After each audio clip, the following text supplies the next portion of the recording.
Raquel Garrido. Raquel Garrido, bonsoir, vous êtes avec nous en direct par visio, ancienne députée LFI. Déjà, est-ce que cette nomination vous a surpris? Et puis, maintenant, qu'est-ce qu'on fait?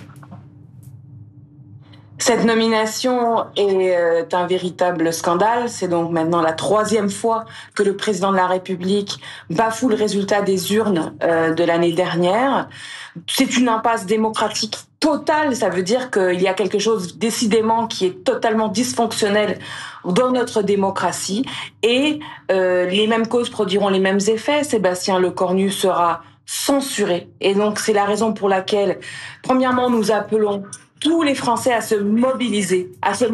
Dès demain, il y a des mobilisations, elles doivent avoir pour objet qu'il y ait véritablement un gouvernement de la gauche et des écologistes. Cela suffit. L'Élysée qui piétine en fait le souverain, qui est ce corps électoral de 33 millions de personnes qui est venu voter l'année dernière. Et pour notre part, vous savez que nous sommes très coordonnés. D'ailleurs, au moment où je vous parle, nous sommes en réunion avec ELV Marine Tondelier, Olivier Faure, les représentants de François Ruffin, de Génération. Cet après-midi, nous étions également avec le Parti communiste pour un cycle d'audition du mouvement syndical que nous avons lancé aujourd'hui dans la perspective d'un gouvernement de gauche et des écologistes. Nous ne renonçons pas à cet objectif car cette nomination de Sébastien Lecornu échouera, comme celle de Bayrou, comme celle de Barnier, et en conséquence de quoi, nous restons, nous, la gauche et les écologistes, unis et décidés vraiment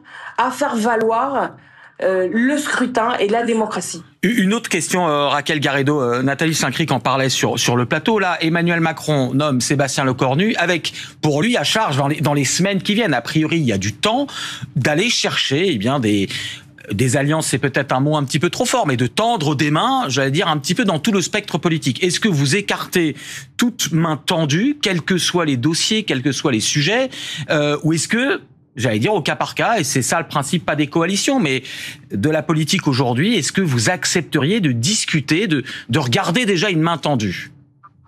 Cela fait plus d'1 semaine que toute la France évoque la perspective d'un gouvernement de gauche et des écologistes. Nous sommes préparés, des plans ont été mis sur la table par le Parti socialiste, par les écologistes, par nous-mêmes, l'après, par François Ruffin. Nous sommes préparés à gouverner. Nous avons un projet qui est simple en fait. 15 premiers jours, des décrets, ensuite un travail pour préparer ce budget dans les circonstances que nous connaissons. Personne ne peut prétendre gouverner tout seul aujourd'hui. C'est ça, j'allais dire, c'est bien la raison pour laquelle nous sommes là où nous en sommes. Merci de bien vouloir l'indiquer au président Macron. Est-ce que vous accepteriez des mains tendues? Est-ce que vous accepteriez de travailler sur certains dossiers? Oui, là, le président Macron, c'est pas une main tendue, c'est une claque. Enfin, vous voulez quoi en réalité là? Vous allez vous-même participer à ce coup de force, à cet énième coup de force?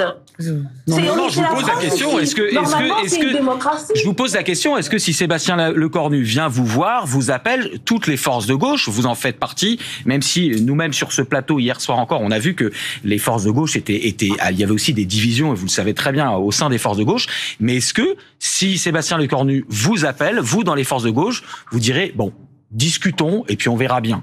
Ou est-ce que vous pensez que la rupture est consommée? Je vous informe que le président Macron, non seulement n'a reçu aucun d'entre nous, alors que la requête d'être reçu pour présenter la perspective d'un gouvernement de la gauche et des écologistes a été mise sur la table. Il n'a même pas daigné nous recevoir. Et Olivier Faure vient de m'indiquer que le président Macron lui a téléphoné 20 minutes avant la diffusion, la publication de son choix de Sébastien Lecornu. Vous parlez de respect? Vous parlez de main tendue? En fait, ce serait nous, en fait, les responsables du manque de dialogue. C'est consternant. Nous avons mis publiquement, de façon transparente sur la table, les bases de la possibilité d'un gouvernement de la gauche et des écologistes. Nous sommes parfaitement lucides sur le fait que nous ne sommes que, entre guillemets, 192 députés de gauche et des écologistes. Nous avons une méthode pour surmonter cette difficulté-là. Aujourd'hui, comment va faire Sébastien Lecornu? Il représente une minorité, toujours celle qui est de plus en plus minoritaire dans ce pays.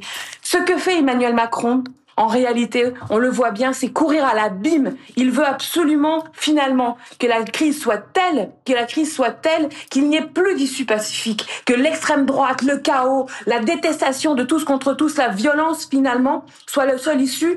Eh bien, nous avons une autre idée de notre pays. Nous sommes pleinement responsables et pétris de cette responsabilité. C'est la raison pour laquelle nous ne renonçons pas à l'idée de gouverner. Et je dis à tout le monde, mobilisez-vous pour votre gouvernement de gauche. Vous y avez droit, demain dans la rue et dans les jours qui viennent, dans vos entreprises, par la grève et par toutes les modalités pacifiques que vous trouverez ensemble pour gagner enfin ce gouvernement de gauche. Merci.